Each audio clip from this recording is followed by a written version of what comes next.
Latar belakang dan awal konflik sekitar 1870 sampai 1873. Kesultanan Aceh di ujung utara Pulau Sumatera sejak abad ke-16 telah menjadi pusat Islam, perdagangan rempah, terutama lada, dan kekuasaan lokal yang cukup kuat. Aceh pernah bersaing dengan kekuatan asing seperti Portugis dan Belanda dalam hal pengaruh di Selat Malaka dan jalur perdagangan. Pada awal abad ke-19, Belanda dan Inggris berunding dalam Traktat London 1824. Dalam traktat itu, Belanda memperoleh kontrol atas sebagian besar wilayah Sumatera, sementara Aceh diakui sebagai negara merdeka dan bebas dari intervensi Belanda secara langsung. Namun, keadaan berubah setelah dibukanya terusan Suez atau Suez Canal pada tahun 1869. Jalur pelayaran antara Eropa dan Asia menjadi jauh lebih cepat dan sibuk. Strategi dan kepentingan ekonomi Eropa makin mengarah ke pengamanan rute laut, pelabuhan, dan akses perdagangan termasuk di sekitar wilayah Aceh yang secara geografis sangat strategis untuk kapal-kapal yang melewati Selat Malaka. Selanjutnya, pada tahun 1871, Belanda dan Inggris menandatangani Traktat Sumatera atau Anglo-Dutch Treaty atau Sumatra Treaty. Dalam perjanjian ini, Inggris menghapus klaimnya atas wilayah Sumatera, termasuk Aceh, sebagai wilayah konflik antara dua kekuatan Eropa dan memberi Belanda free hand atau ruang bebas untuk mengatur intervensinya di Sumatera Utara. Traktat ini secara praktis melemahkan posisi diplomatik Aceh di mata Belanda dan memberi dasar hukum bagi Belanda untuk menuntut agar Aceh tunduk pada pengaruh mereka. Aceh makin waspada karena Belanda mulai memperlihatkan keinginan untuk memperluas kekuasaannya, bukan hanya mengatur perdagangan. Tokoh penting: Sultan Alauddin Mahmud Shah II. Ia naik tahta tahun 1870 menggantikan Sultan Alauddin Ibrahim Mansur Shah. Masa pemerintahannya dimulai saat Aceh sudah berada dalam situasi tekanan diplomatik yang meningkat dari Belanda. Lingkungan Sultan dan Dewannya. Ada persaingan internal di Istana Aceh antara penasehat yang pro-kompromi dengan Belanda dan mereka yang keras mempertahankan kemerdekaan penuh. Salah satu penasehat adalah Habib Abdurrahman Azrahir, sementara Panglima Tibang adalah tokoh yang menolak kompromi. Pemerintah Belanda. Di Belanda dan Hindia Belanda, pembesar kolonial mulai melihat Aceh bukan hanya sebagai tantangan lokal, tetapi sebagai peluang untuk memperkuat kontrol strategis, ekonomi, dan keamanan pelayaran. Menteri Koloni dan Gubernur Jenderal Hindia Belanda terlibat dalam diskusi terkait tindakan terhadap Aceh. Pemicu langsung awal konflik. Beberapa peristiwa yang menjadi pemicu langsung, yaitu: pertama, Perjanjian Sumatera 1871. Dengan adanya perjanjian ini, Belanda merasa punya legitimasi diplomatik untuk mengklaim Aceh sebagai bagian dari zona pengaruhnya, dan Inggris berhenti menentang klaim tersebut. Kedua, diplomasi Aceh dengan pihak asing. Aceh, di bawah Sultan Mahmud Shah II, mencoba menjalin hubungan diplomatik dengan kekuatan barat dan perwakilan asing, contoh perwakilan di Singapura, untuk memperoleh dukungan atau pengakuan dan untuk menghindari dominasi Belanda. Tindakan diplomatik ini dipandang Belanda sebagai pelanggaran terhadap kesepakatan-kesepakatan sebelumnya. Ketiga, ancaman terhadap keamanan pelayaran dan kepentingan perdagangan Belanda. Ada keluhan Belanda tentang penyusup, baik aktivitas diplomatik Aceh dengan negara asing maupun ancaman bajak laut yang dianggap mengganggu kepentingan kolonial. Belanda memakai argumen bahwa mereka perlu menjamin keamanan jalur laut agar perdagangan tidak terganggu. Terakhir, deklarasi perang oleh Belanda. Pada 26 Maret 1873, Belanda secara resmi menyatakan perang terhadap Aceh. Tindakan ini bertindak sebagai langkah militer untuk menegakkan klaimnya. Ekspedisi pertama Belanda, Maret-April 1873. Belanda mengerahkan ekspedisi pertamanya sekitar akhir Maret 1873 di bawah komando Mayor Jenderal J.H.R. Kohler. Tugas ekspedisi ini adalah menyerang ibu kota Aceh, Banda Aceh atau Kutaraja, dan memaksa Aceh tunduk. Pasukan Belanda berjumlah sekitar 3.000 tentara untuk ekspedisi ini, didukung armada laut atau artileri. Aceh memperkirakan kekuatan pertahanan dengan cepat. Rakyat Aceh, ulama, dan panglima-panglima lokal mulai memobilisasi diri. Di Banda Aceh, Belanda membombardir kota dan mencoba menyerbu benteng atau keraton sultan. Namun mereka menemui perlawanan sengit dari rakyat Aceh yang mempertahankan diri di sekitar masjid-masjid dan benteng-benteng lokal. Dalam pertempuran ini, Mayor Jenderal Kohler tewas. Ini menjadi simbol kegagalan awal Belanda dan meningkatkan moral Aceh. Setelah kematian Kohler dan kerugian dalam pasukan, Belanda akhirnya menarik pasukannya dan mengganti strategi. Bukan langsung serangan besar di daratan, melainkan pemblokadaan laut dan usaha diplomatik agar Aceh tunduk. Ekspedisi kedua dan jatuhnya Banda Aceh tahun 1873 sampai 1874. Latar belakang ekspedisi kedua. Kegagalan Belanda dalam ekspedisi pertama tahun 1873 menjadi pukulan serius. Kematian Mayor Jenderal J.H.R. Kohler mempermalukan kekuatan kolonial yang mengakui sebagai kekuatan modern Eropa. Di negeri Belanda sendiri, opini publik mendesak pemerintah agar tidak membiarkan kekalahan tersebut mencoreng wibawa kerajaan. Selain faktor gengsi, ada motivasi strategis.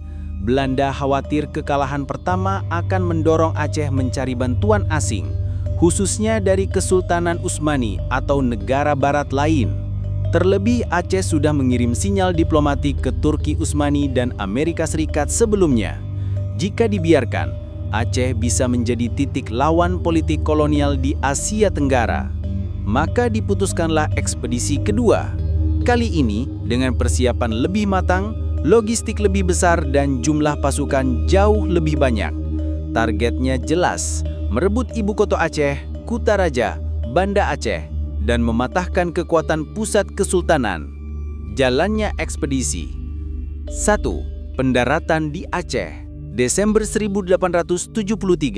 Pada akhir tahun 1873, pasukan Belanda mendarat kembali di Ulelehe. Pendaratan berlangsung relatif mulus karena Belanda sudah belajar dari kesalahan pertama. Mereka langsung membangun basis logistik, barak, serta jalur komunikasi dengan kapal perang. 2. Pengepungan Kutaraja. Belanda menargetkan Masjid Raya Baitur Rahman, simbol spiritual sekaligus benteng utama pertahanan Aceh. Serangan artileri dilancarkan ke sekitar kota. Pertempuran sengit pecah.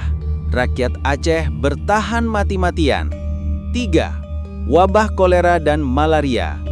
Di sisi lain, pasukan Belanda menghadapi musuh tak terlihat, penyakit tropis.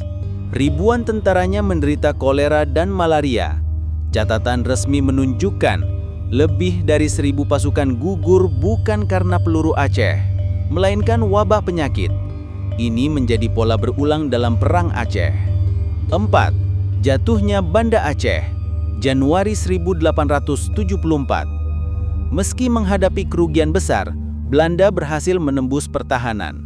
Pada 6 Januari 1874, mereka menduduki Istana Sultan dan Masjid Raya Baitur Rahman.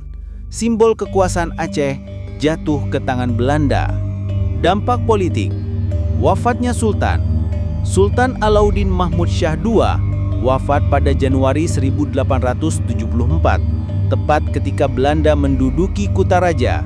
Ini menciptakan krisis kepemimpinan di Aceh. Sebagian elit menunjuk Sultan Alauddin Muhammad Dalu Shah II masih kecil sebagai Sultan baru, dengan perwalian dijalankan oleh para ulama dan bangsawan. Konsolidasi Belanda dan perlawanan rakyat 1874 sampai 1890-an. Setelah jatuhnya Banda Aceh, Januari 1874 menjadi titik penting. Belanda menduduki Kutaraja, Banda Aceh, Istana Sultan, dan Masjid Raya Baitur Rahman. Mereka mengumumkan secara resmi bahwa Kesultanan Aceh telah dihapus dan digantikan dengan Afdeling Aceh en Onderhoorigden, Divisi Aceh dan sekitarnya sebagai bagian Hindia Belanda. Namun deklarasi itu lebih merupakan simbol politik. Di luar Kutaraja, Belanda tidak memiliki kendali nyata. pegunungan, hutan, dan pedalaman Aceh masih dikuasai oleh rakyat dan ulama. Dengan wafatnya Sultan Alauddin Mahmud Shah II, perlawanan justru menemukan arah baru, yaitu Perang Jihad Rakyat Aceh.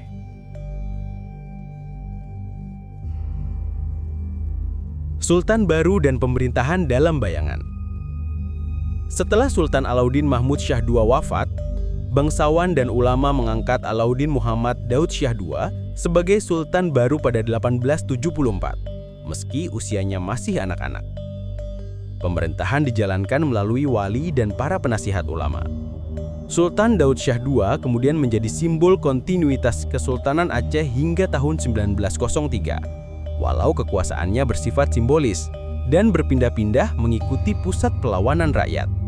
Ulama menjadi tokoh sentral. Mereka memimpin perlawanan berbasis agama, menyerukan jihad fisabilillah melawan penjajah kafir. Strategi perlawanan rakyat Aceh. 1. Gerilya pedalaman. Rakyat Aceh memanfaatkan kondisi geografis. Pegunungan Selawah, Luser, hingga hutan PDA menjadi basis serangan gerilya. Tentara Belanda kesulitan menembus daerah-daerah ini karena minim jalur dan sering terkena penyakit tropis. 2. Peran ulama. Ulama seperti Tieng Kucik di Tiro dan Tieng Kucik Lamploh berperan besar. Mereka tidak hanya menggerakkan pasukan, tapi juga memberi legitimasi agama bahwa perang melawan Belanda adalah jihad. 3. Perlawanan desa ke desa. Belanda mungkin menguasai kota dan pesisir, tapi setiap kali keluar dari basis, mereka disergap. Serangan kilat, penyergapan, dan sabotase logistik menjadi pola perlawanan. 4. Dukungan rakyat. Perlawanan bertahan lama karena rakyat Aceh mendukung penuh. Para perempuan juga berperan, baik sebagai penyedia logistik, mata-mata, maupun ikut mengangkat senjata, yang kelak puncaknya terlihat dalam sosok Cut Nyadin dan Cut Mutia. Memasuki dekade 1890-an, Perang Aceh sudah berlangsung lebih dari 15 tahun. Belanda menguasai Kutaraja, Banda Aceh, dan beberapa daerah pesisir, tetapi pedalaman tetap dikuasai rakyat Aceh. Perlawanan tidak pernah padam, bahkan semakin kuat, dipimpin oleh para ulama. Bagi pemerintah kolonial, situasi ini tidak bisa dibiarkan.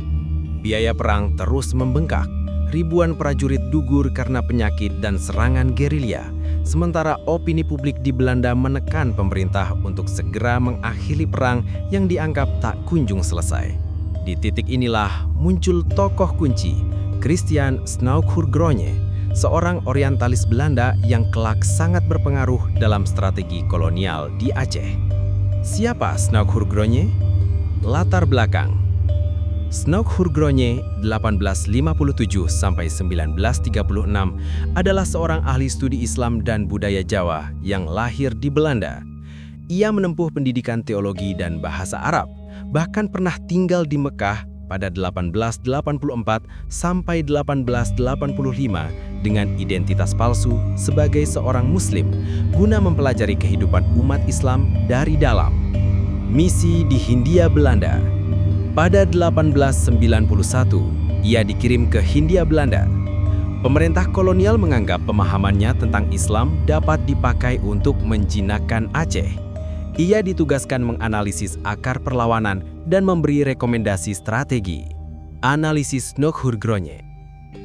Snook menilai bahwa inti perlawanan Aceh bukan hanya soal politik, tetapi soal agama. Ulama menjadi motor perang, menggelorakan jihad, dan mengikat rakyat dengan semangat Islam. Sementara itu, kaum Ule Balang, bangsawan lokal, lebih pragmatis dan cenderung bisa diajak bekerja sama jika diberi keuntungan. Strateginya sederhana tapi cerdik. 1. Memecah kekuatan. Pisahkan ulama dari Ule Balang. 2. Menghancurkan ulama militan. Lakukan operasi militer keras terhadap pemimpin agama yang menggobarkan jihad. 3. Merangkul Ule Balang, beri posisi, kekuasaan, dan ekonomi pada bangsawan agar mereka lebih loyal pada Belanda. Rekomendasi inilah yang kemudian dijalankan dengan konsisten oleh Belanda mulai pertengahan 1890-an. Strategi militer baru. Bersamaan dengan rekomendasi Snoek, Belanda juga menunjuk pemimpin militer baru, Jenderal J.B. Van Houts. Ia adalah komandan lapangan yang energik dan percaya diri. Dengan kombinasi teori Snoek dan kepemimpinan Van Houts, Belanda mulai lebih berhasil menekan perlawanan. Beberapa langkah penting. Operasi militer agresif. Van Houts melancarkan serangan sistematis ke basis-basis perlawanan di pedalaman. Ia menggunakan pasukan khusus marechaussee, unit bergerak cepat yang lebih cocok menghadapi gerilya. Kebijakan politik pecah belah. Ule Balang yang bersedia tunduk diberi jabatan dan tanah. Hal ini melemahkan kesatuan Aceh karena tidak semua bangsawan mau berperang bersama ulama. Propaganda kolonial. Belanda menyebarkan wacana bahwa perang ulama hanyalah fanatisme agama, sementara bangsawan lebih rasional. Retorika ini sengaja dipakai untuk memecah solidaritas rakyat. Dampak terhadap perlawanan Aceh. Pada akhir 1890-an, strategi ini mulai terasa. Banyak Ule Balang memilih berdamai dengan Belanda demi keamanan dan keuntungan. Namun ulama tetap konsisten memimpin perang.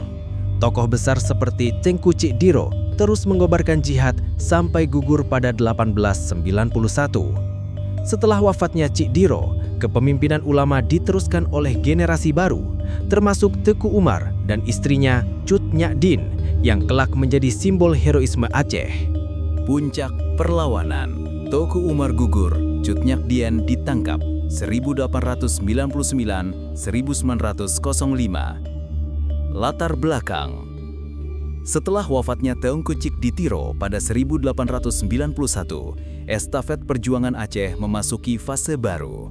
Belanda semakin agresif di bawah kepemimpinan Van Houts yang menerapkan strategi Snoek-Hurgronje, menekan ulama, merangkul Ule Balang, dan memperkuat pasukan bergerak cepat.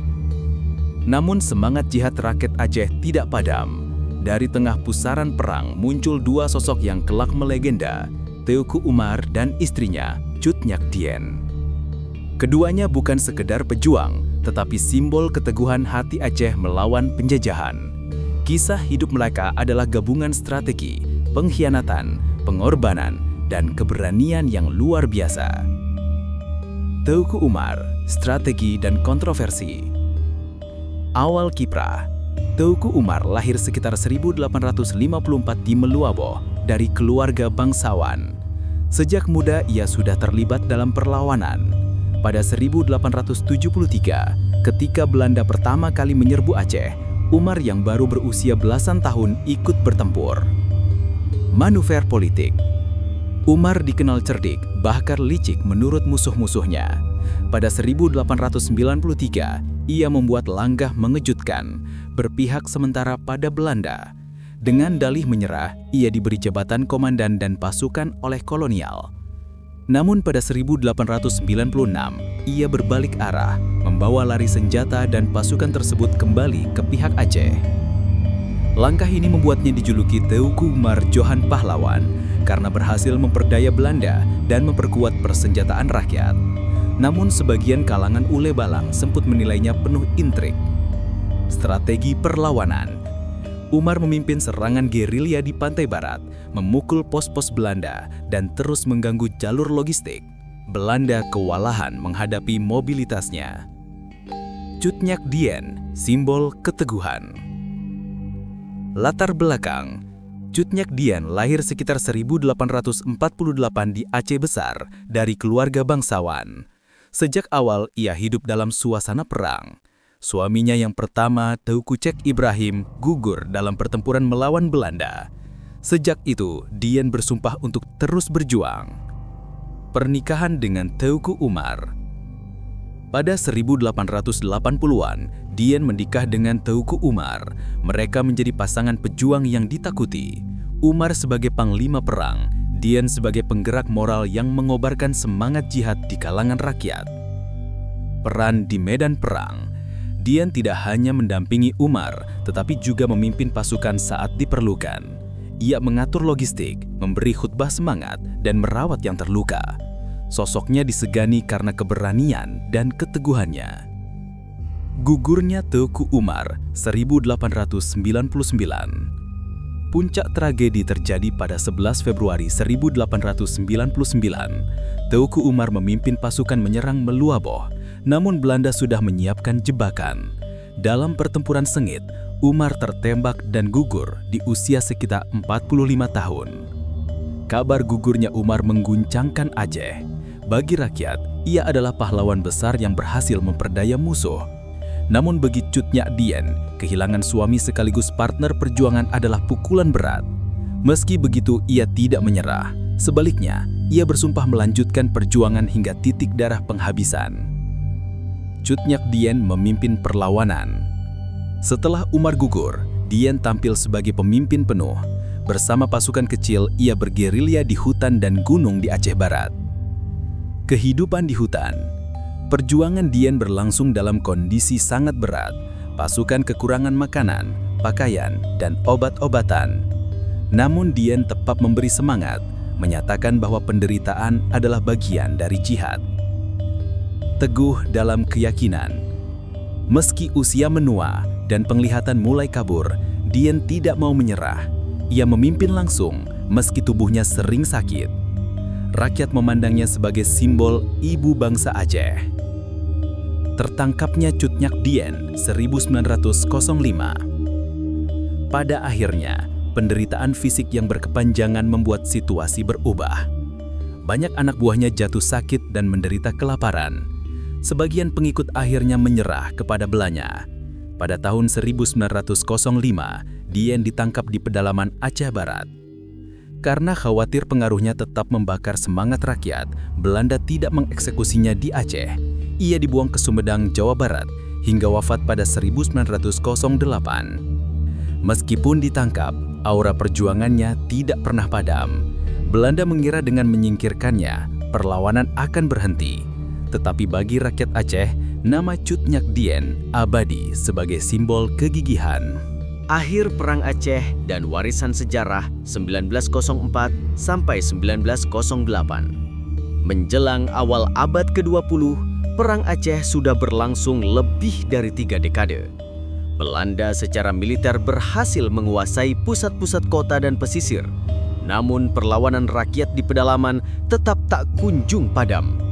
Strategi Van Hust, gubernur militer Aceh sejak 1898, dan kebijakan Snokhur Gronye, penasihat urusan Islam, membuat Belanda berhasil menguasai sebagian besar wilayah.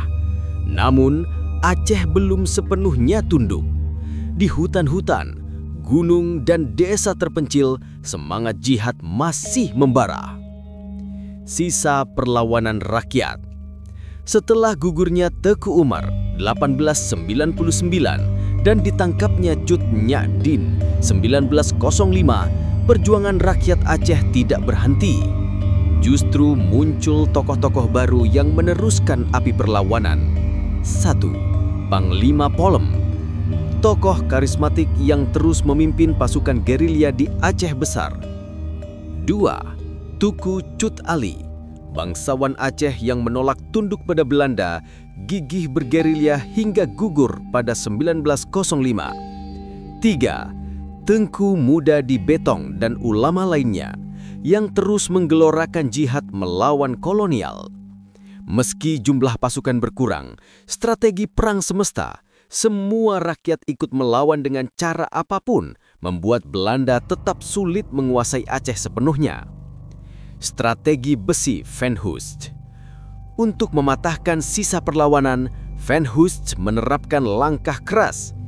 Marekause, pasukan khusus, pasukan elit kecil, bergerak cepat dipimpin oleh Van Dalen. Mereka melakukan ekspedisi ke pedalaman dengan brutal. Politik pecah belah. Ule Balang yang mau tunduk diberi kekuasaan, sementara ulama dan rakyat kecil yang menolak diburu tanpa ampun. Tahun 1904, ekspedisi Van Dalen ke daerah Gayo dan Alas menewaskan lebih dari 2.900 rakyat Aceh, termasuk perempuan dan anak-anak. Tragedi ini menjadi noda hitam dalam sejarah kolonial. Dengan kekerasan tanpa kompromi, Belanda akhirnya bisa melemahkan pusat-pusat perlawanan. perlawanan terakhir 1905 sampai 1908. Walau banyak pemimpin gugur, perlawanan tetap ada. Tokoh-tokoh seperti Panglima Polem terus bergerilya sampai akhirnya tertangkap pada 1903. Namun, masih ada kantong perlawanan di pedalaman Aceh Barat, Aceh Besar, dan Pidi. Pada tahun-tahun ini, perang semakin berubah bentuk dari pertempuran besar menjadi serangan kecil, penyergapan, dan jihad lokal. Rakyat biasa tanpa senjata modern tetap berusaha melawan dengan cara apapun. Puncaknya, pada 1908, Belanda secara resmi menyatakan perang di Aceh berakhir. Namun kenyataannya, perlawanan sporadis masih berlangsung hingga dekade 1910-an. Bahkan pada masa pendudukan Jepang 1942 dan Revolusi Indonesia 1945 sampai 1949, semangat perlawanan Aceh masih menyala, membuktikan bahwa ruh perjuangan tidak pernah padam.